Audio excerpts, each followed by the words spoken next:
బాలుండి ఇలా అంటూ ఉంటాడు. ఓహో, ఎలాగోలాగా బ్యాంకా, అది మలేషియాలో ఉంటుందా అని అంటూ ఉంటాడు.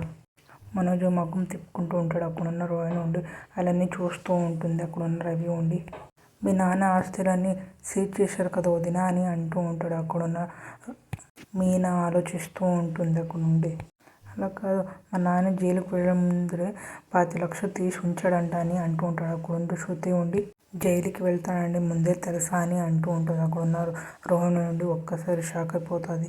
ప్రభావతి కూడా రోహిణి వైపు చూస్తూ ఉంటుంది. అక్కడున్న సత్యం గారు కూడా చూస్తూ ఉంటారు. అక్కడున్న బాలు ఉండి డబ్బుడమ్మ ఈ ప్రశ్న నేను అడగాల్సింది అని అంటూ ఉంటాడు.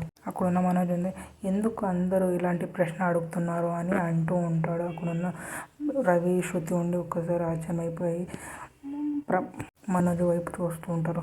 అక్కడున్న రోహిణి నుండి మా నాయన ఇండియా రాకముందే మావయ్యకి 25 లక్షలు ఇచ్చి పంపించమని మా నాన్న అరెస్ట్ కాకముందని మర్చిపోయినాడు. అక్కడున్న బాలు ఉండి ఎవరు అమ్మికమ్మవా అని అంటుంటాడు.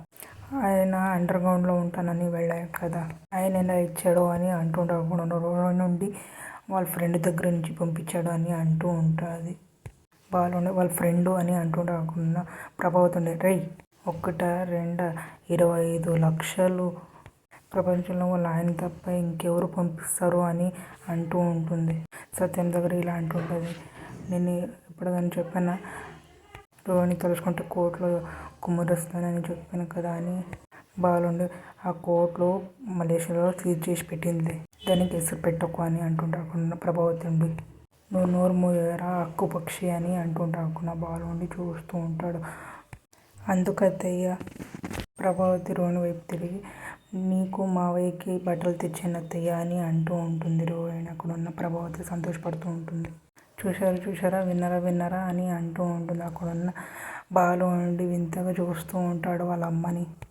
మీనా కూడా ప్రభావతి వైపు చూస్తూ ఉంటుంది. రవి శృతి కూడా చూస్తూ ఉంటారు. అక్కడున్న ప్రభావతి నా పూజలో మొక్కులు ఫలించాయి, దిశ పూతకముందే దేవుడు కరుణించి కనకనిచ్చాడు అని అంటూ ఉంటాడు ప్రభావతి. బాలు ఉండి మీనా దగ్గర ఇన్ని రోజులు పంపించకుండా ఇప్పుడు ఎందుకు పంపించినారు, అది కూడా జైలుకి వెళ్ళాక అని అంటూ ఉంటాడు. మీనా కూడా ఆలోచిస్తూ ఉంటుంది. బాలు ఉండి ఇలా అంటూ ఉంటాడు వాళ్ళిద్దరు కలిపి కూడుకుటని చేస్తున్నట్లున్నారే అని అంటుంటాడు. అక్కడ మనోజ్ ఉండి ఇంకొక 15 లక్షలు నా అకౌంట్లో పడాల్సిందే అని అంటూ ఉంటాడు. బాలు ఉండి మీనాకి మీ అమ్మ డబ్బులు వేయాలంటే నీకు ఇస్తుంది నాకు ఇస్తుంది అని అడుగుతూ ఉంటాడు. నాకే ఇస్తుంది అని అంటూ ఉంటుంది. అక్కడున్న మనోజ్ రోహిణి ఆశ్చర్యమైపోతూ ఉంటారు. అక్కడున్న బాలు ఉండి శృతికి అడుగుతూ ఉంటాడు మీ అమ్మ డబ్బులు వేయాలంటే నీకు ఇస్తుంది రవికి ఇస్తుంది అని అడుగుతుంటాడు. నాకే ఇస్తుంది అని శృతి అంటూ ఉంటుంది. బాలు ఉండి ఎవరో మొగుడు తెలియని వీడి బ్యాంకులో ఎందుకు వేస్తాడు అని అంటూ ఉంటాడు. అక్కడున్న రోహిణి మనోజ్ ఒక్కసారి షాక్ అయిపోతారు. అక్కడున్న రవి శృతి కూడా ఒకరికొకరు చూసుకొని ఆశ్చర్యమైపోతూ ఉంటారు.